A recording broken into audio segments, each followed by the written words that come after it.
हां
आजही एसटी महामंडळाच्या अभियंत्यांना ओतूर ग्रामपंचायतला विनंती करतोय की आता जर पुढच्या आठवड्यात जर पाऊस उघडला तर आपण ड्रेनेजच्या लाईनची व्यवस्था त्वरित करा, जेणेकरून एसटी महामंडळाच्या एसटीला इथे अडथळा निर्माण होणार नाही।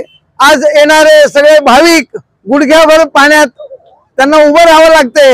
एसटी सुद्धा आज आपल्याला दिसत नाहीये की ओतूर स्टँड मध्ये एसटी सुद्धा येऊ शकत नाही। ही दयनीय अवस्था झालेली आहे। जर याची दखल जर आपण 8 दिवसात घेतली नाही तर महाराष्ट्र नवनिर्माण सेना जुन्नर तालुका या माध्यमातून ओतूर एसटी स्टँडला परत तीव्र आंदोलन केल्याशिवाय राहणार नाही।